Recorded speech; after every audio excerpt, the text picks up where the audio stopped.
God doesn't have to exist for you to have that. What matters is not whether or not you commune with God. What matters is whether God communes with you. And stop for a moment and entertain the possibility that maybe God doesn't want to commune with you.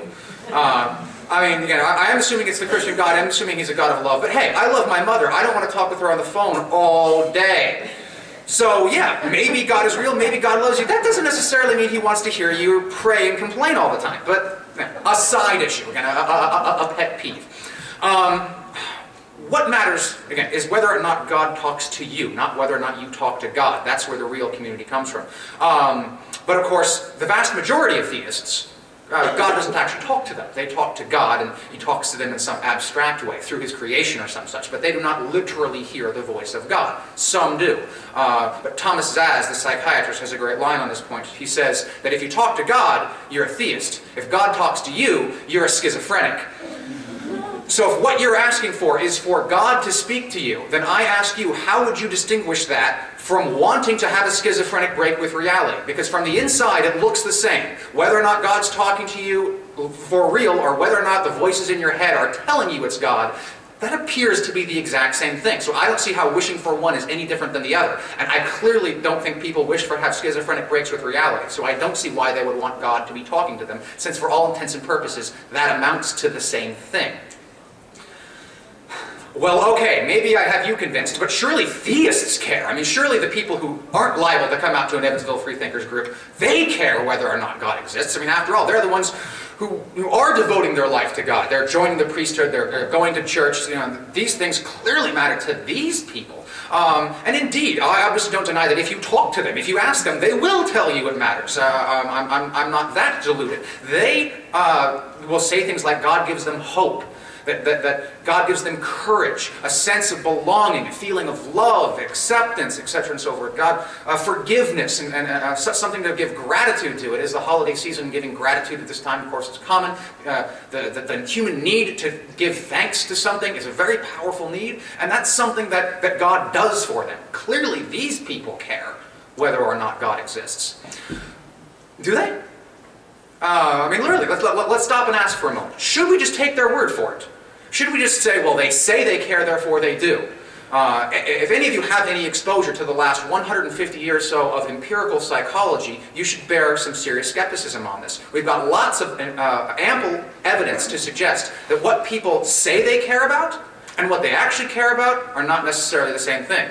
Likewise, what people say they believe and what they actually believe are not necessarily the same thing. These two things can come apart. So the mere fact that someone claims they care whether or not God exists doesn't necessarily mean that they do. And again, I'm not doubting their sincerity. I'm not saying they're all a bunch of lying hypocrites who are just saying they care when in their heart of hearts they don't. I'm saying that even if they sincerely believe that they care, were they to properly reflect on their own epistemic predispositions and their own personal values, they would find that really at the end of the day it does not make a difference. So what we need here is a test. We need some way of empirically determining whether or not it actually makes a difference to theists, on average, whether or not God exists. And I think there's a pretty simple test, and I want to propose it here. We take a group of theists, we convince them that God does not exist, and we see what happens. Raise your hand if you used to be a theist. Did it make a huge difference? Yeah, I mean, some ways, perhaps, but I suspect in the ways that really count, it doesn't. If anything, it's the social ramifications that really make a difference. It's the fact that your family believes in God and still is expecting you to go to church, and you don't. It's the fact that all your friends believe in God. That kind of social repercussion can indeed be very real and can indeed be very, very difficult. And there is indeed frequently a period, a crisis of faith, you may call it, that can be very shocking and very jarring. I remember very well when I lost my faith, and indeed it was jarring. But then again, I was 15. Being 15 was quite jarring, whether or not I lost my faith. So I got over it, both being 15 and the shock of no longer believing in God. Well, to go back to ethics, as Dr. Connolly was saying I was going to talk about, there's a famous line that comes up in this context from Fyodor Dostoevsky, the Russian novelist, his novel, The Brothers Karamazov. He says, if there is no God, then anything is permissible.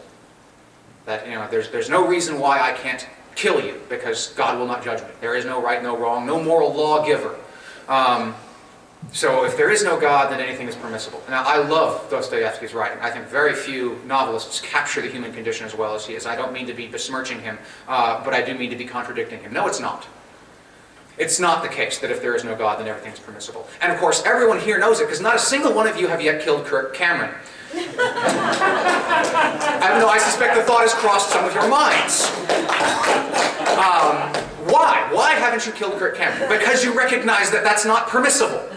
You recognize that's the kind of thing that's not okay. He's unlisted. What's that? He's unlisted? Oh, well, he travels enough. You can find him. Where he is. Yeah. Now, there's ample evidence, again, empirical evidence, that belief in God has little to no effect at all on moral behavior. I mean, it does have some effect. On average, theists are more likely to give to charity. So that respect can have a positive effect. But at the same time, they're also much more likely to engage in criminal activity. So it's sort of a wash in that direction. And it does have some effects, but on average, it more or less levels out, I would say. And really, the point here is simply the Euthyphro dilemma. It's the same thing that Dr. Conley was talking about. Even if God exists, how does that solve the problem? How exactly does God make murder wrong and make love and compassion right? There is no obvious, clear answer to this question that doesn't simply assert the very thing it's trying to prove. The Euthyphro dilemma really is a fatal, knockdown argument against the idea that God is necessary in any way for being morality. Not only is he not necessary, he's not sufficient. You can have God and still have no morality. You need something way more than simply proving God exists to prove that you can have right and wrong. So yeah, I think any ex-theist will tell you that the day after they lost their faith, they woke up the next morning and they still loved their children. They still cared about their family.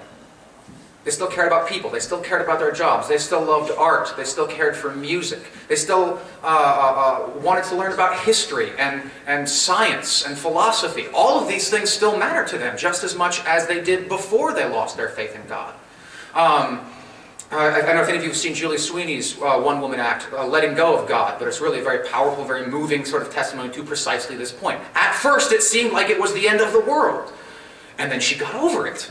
And this seems to me to be what the vast majority of ex-theists do. They get over it, and their life goes on more or less precisely the same way as it did before.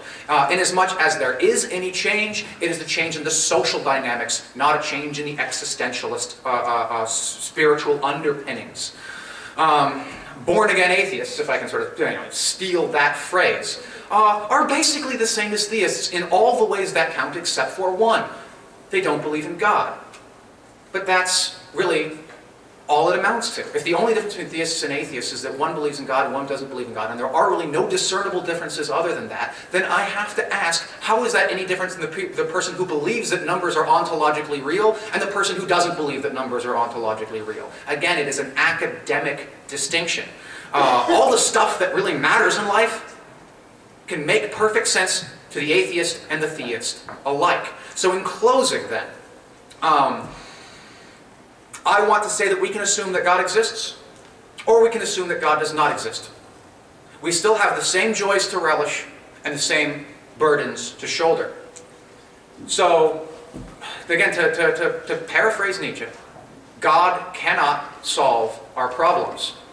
His non-existence or his existence, one way or the other, we still face the same existentialist issues, still the fundamental, deep spiritual crises.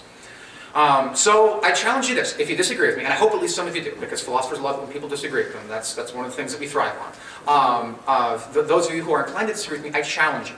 Name one thing in life, just one thing in life, that an atheist, qua atheist, an atheist as an atheist, can have that a theist cannot.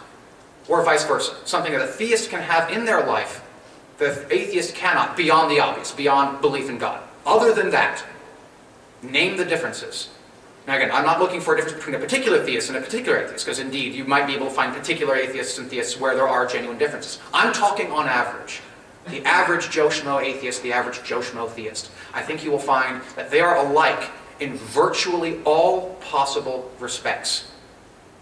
So that means, if I am correct, and I've sold this properly, that it really doesn't matter whether or not there is a God. And that is my short case for apatheism. Thank you very much.